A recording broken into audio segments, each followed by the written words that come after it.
SIFI-RC वाला senior cardiac surgeon Narayana hospital Jaipur से बोल रहा हूँ।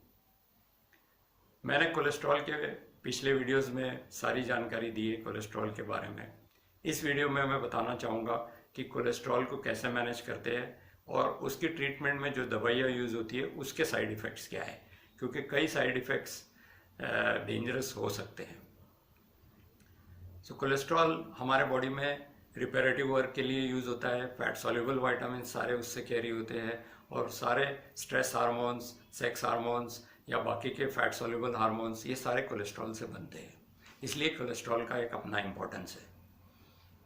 कोलेस्ट्रॉल हमारे शरीर में लाइपोप्रोटीन से कैरी होता है और 3 टाइप के लाइपोप्रोटीन्स पाए गए हैं, LDL, HDL और VLDL। इसके डिटेल्स मैंने पुराने मेरे वीडियो में दिए हैं। अब चलते हैं कि उसे मैनेज कैसा किया जाए कोलेस्ट्रॉल को। सबसे इम्पॉर्टेंट फैक्टर है स्ट्रेस। इसके बारे में मैंने पुराने वीडियोस में सारा सब कुछ बताया है कि स्ट्रेस को कैसे मैनेज करते हैं। और स्ट्रेस सबसे बड़ा कारण है कोलेस्ट्रॉल हाई होने का, क्योंकि जब कभी भी हमें स्ट्रेस होता है हमें स्ट्रेस हार्मोन्स की ज़रूरत पड़ती है वो स्ट्रेस को फाइट करने से। स्ट्रेस हार्मोन का प्रोडक्शन बढ़ता है और स्ट्रेस हार्मोन प्रोड्यूस करने के लिए हमें कोलेस्ट्रॉल की ज़रूरत पड़ती है, इसलिए कोलेस्ट्रॉल हमारे शरीर में बढ़ता है। एक हो गया स्ट्रेस। दूसरा है एक्सरसाइज। हमें रोज़ 45 मिनट की एक्सरसाइज ज़रूर करनी चाहिए। Walking is the best exercise. और अगर मेरे आपने वॉकिंग के वीडियो देखे होंगे तो उसमें मैंने सारा डिटेल्स बताया है, इसलिए रोज़ हमें 45 मिनट की वॉकिंग ज़रूर करनी चाहिए। तीसरा आता है डाइट। डाइट क्या खाना, यानी कौन से डाइट से कोलेस्ट्रॉल बढ़ता है, ऐसा कुछ भी नहीं है। हम फैट आराम से खा सकते हैं लेकिन उससे कोई कोलेस्ट्रॉल नहीं बढ़ता है। हमारा कोलेस्ट्रॉल ऑटो रेगुलेशन मैकेनिज्म काफ़ी अच्छा है और बहुत ज़्यादा डाइट से फ़र्क नहीं पड़ता। देसी घी एक बहुत अच्छी चीज़ है और हम 20 से 30 ग्राम रोज़ आराम से खा सकते हैं विदाउट एनी प्रॉब्लम्स। और देसी घी के अपने फ़ायदे हैं, वो हमारी इम्यूनिटी बढ़ाता है, इन्फेक्शन से फाइट करने की हमें ताकत देता है और एंटी कैंसर के तरीके से भी यूज़ होता है देसी घी, क्योंकि फ्री फैटी एसिड्स हमारे शरीर में देसी घी कैरी करता है और बढ़ाता है। नेक्स्ट आता है डायबिटीज़ और हाइपोथायरॉयडिज्म। ये 2 डिजीज़ेस है जो मिस आउट होती है। कई बार सिर्फ कोलेस्ट्रॉल दिखता है और अगर हम ब्लड शुगर उनका चेक करें या थायराइड लेवल चेक करें तो तब पता चलता है कि इनको ब्लड शुगर हाई है या थायराइड लेवल्स लो है, हाइपोथायरॉयडिज्म है, इसके कारण कोलेस्ट्रॉल बढ़ता है। इन 2 बीमारियों का भी ध्यान रखना चाहिए। और लास्ट है स्लीप। स्लीप सबसे इम्पॉर्टेंट है हमारा कोलेस्ट्रॉल करने में, क्योंकि 6 से 8 घंटे की मिनिमम स्लीप रिक्वायर्ड होती है और स्लीप से स्ट्रेस भी कम होता है। क्योंकि शाम को स्ट्रेस लेवल सबसे ज़्यादा होता है, इसीलिए हमें जल्दी सोने की आदत रखनी चाहिए और सवेरे जल्दी उठने की आदत रखनी चाहिए, क्योंकि सवेरे स्ट्रेस लेवल कम होता है। HDL कोलेस्ट्रॉल की मात्रा ज़्यादा होती है अगर हम जल्दी उठ जाए तो हमारे दिनचर्या में हम जल्दी शुरुआत करें तो उससे हमारे HDL कोलेस्ट्रॉल बढ़ते हैं। इसीलिए वो कहावत आई है, early to bed early to rise makes a person healthy wealthy and wise. Last आता है कि मेडिसिन क्या यूज़ होती है। कोलेस्ट्रॉल कम करने की statins is the commonest medicine जो हम यूज़ करते हैं। सिम्वास्टैटिन, अटारोवास्टैटिन, रोजुवास्टैटिन और बहुत सारे स्टैटिन्स हैं। इनके साइड इफ़ेक्ट्स जानना ज़रूरी है जो लोग स्टैटिन्स पे हैं।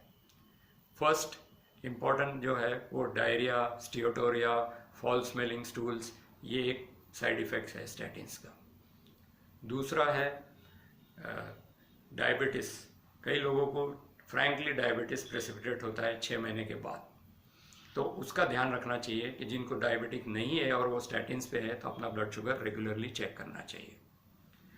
तीसरा है विटामिन D लेवल्स रेगुलरली कराने चाहिए, क्योंकि एंटी कोलेस्ट्रॉल ड्रग से कई पेशेंट्स में विटामिन D डेफिशिएंसी हो सकती है, इसलिए विटामिन D लेवल्स ज़रूर कराना चाहिए। चौथा है liver function test. Liver function test बहुत इंपॉर्टेंट है, क्योंकि ये स्टैटिन सारे हमारे लिवर पे एक्ट करते हैं और कई बार हेपेटाइटिस होने की एक संभावना होती है, लिवर एंजाइम्स रेज्ड होते हैं। इसमें हम या तो स्टैटिन्स का डोज कम कर सकते हैं या बंद कर सकते हैं कुछ दिन के लिए। फिर इसके बाद आता है न्यूरोसाइकेट्रिक डिसऑर्डर्स। न्यूरोसाइकेट्रिक डिसऑर्डर ज़्यादातर वुमेन में कॉमन है, यानी कि बिहेवियरल चेंज, उनका बिहेवियर कम्प्लीटली बदल जाता है, स्वभाव बदल जाता है, गुस्से होते हैं या भूल जाते हैं, भुलक्कड़पन आता है, ये सारी चीज़ें इनसे हो सकती है। नाम भूल जाते हैं, नंबर भूल जाते हैं, एबनॉर्मल बिहेवियर करने लगते हैं। ये विमेन में बहुत कॉमन है।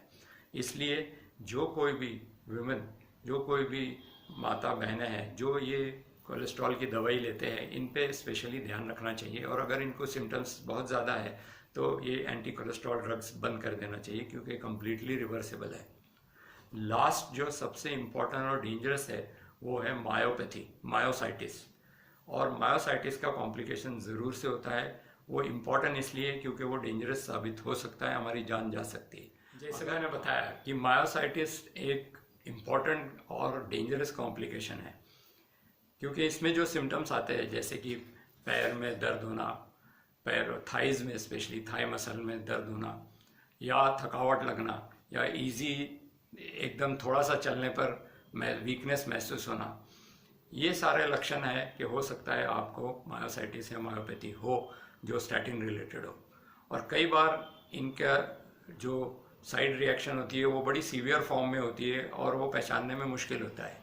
अगर ऐसा कुछ लगता है तो क्रिएटिनिन काइनेज लेवल्स जरूर से करने चाहिए, और अगर वो रेज्ड है तो उसका मतलब है कि आपके मसल्स जरूर इन्वॉल्व हो रहे हैं और ये दवाई बंद करने पर ये कम्प्लीटली रिवर्सिबल है। इसलिए इसका ध्यान ज़रूर से रखा जाए। अगर आपको मसल पेन या थकावट होती है, हो सकता है ये स्टैटिन्स की वजह से है, और उस समय आपको लिवर फंक्शन टेस्ट और क्रिएटिनिन काइनेज ज़रूर करा के देखने चाहिए कि चाहे वो अफेक्ट तो नहीं कर रहे हैं। इसी के साथ मैंने एक छोटा सा और लिखा हुआ वीडियो जोड़ा हुआ है और वो आपके काम ज़रूर लगेगा। इस वीडियो के बाद वो आप फॉलो ऑन वीडियो है, उसे आप ज़रूर देखिए। अगर मेरा कोई भाषा आपको समझ में नहीं आई होंगी तो मैंने लिखा हुआ है उसके अंदर सारा डिटेल्स। इसी के साथ मैं आज का वीडियो समाप्त करता हूँ। धन्यवाद। जय हिंद।